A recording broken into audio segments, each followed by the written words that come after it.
Assalamualaikum warahmatullahi wabarakatuh. Selamat datang dalam pelajaran sejarah peminatan kelas 11 bersama saya, Aya Sofia Martini. Materi yang akan dibawakan kali ini adalah tentang kerajaan maritim di Nusantara.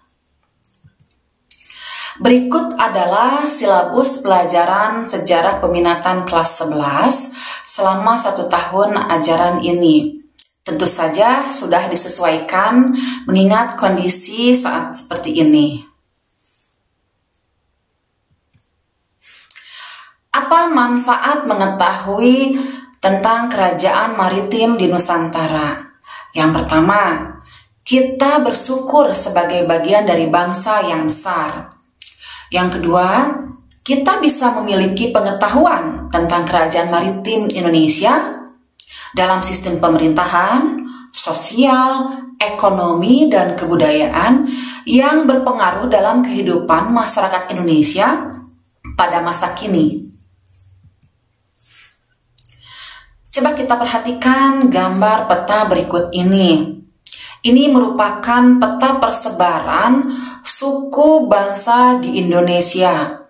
Bayangkan, ada begitu banyak suku bangsa di Indonesia yang menempati wilayah yang sangat luas dan semuanya bergabung dalam satu negara kesatuan Republik Indonesia. Manfaat apa lagi yang kita dapat ketika mengetahui kerajaan maritim di Nusantara?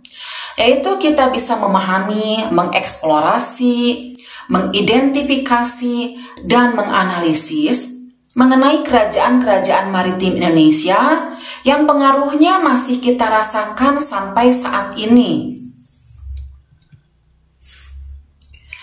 Ini adalah peta gambar sebuah rute perdagangan di masa lampau yang melibatkan kerajaan-kerajaan di Nusantara, yaitu seperti Kerajaan Sriwijaya, Kerajaan Kediri, dan ada juga kerajaan di luar Nusantara yaitu Khmer dan Champa.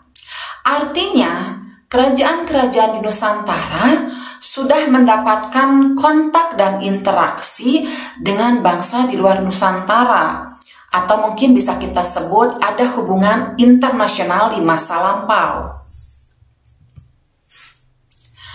Kerajaan-kerajaan maritim di Nusantara memiliki 3 corak, yaitu yang pertama corak Hindu, corak Buddha, dan Islam.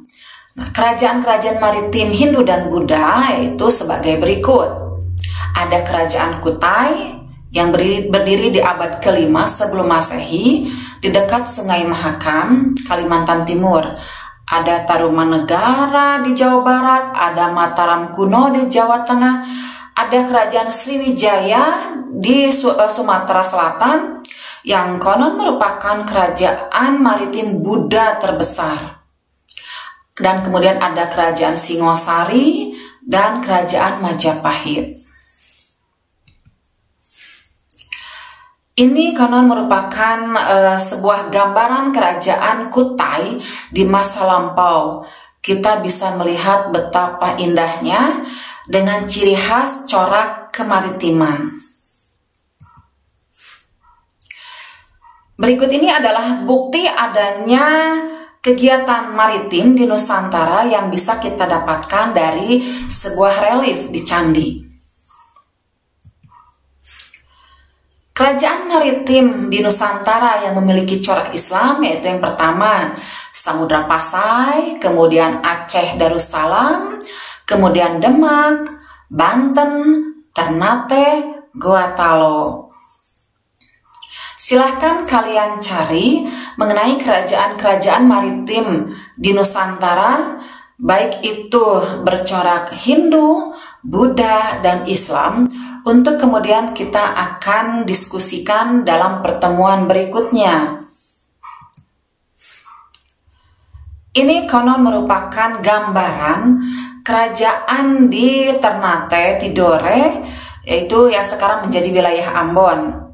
Kita bisa lihat di situ ada gambar yang memiliki pengaruh atau corak dari luar Nusantara. Berarti Ada bukti yang menyatakan bahwa kerajaan di Ambon atau Ternate Tidore itu mengalami interaksi dengan kerajaan di luar Nusantara.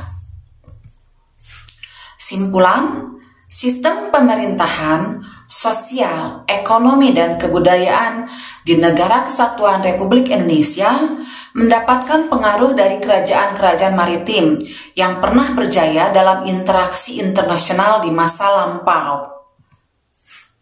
Ingat, jadilah pelaku dan pembuat sejarah di dunia. Sampai jumpa lagi. Wassalamualaikum warahmatullahi wabarakatuh.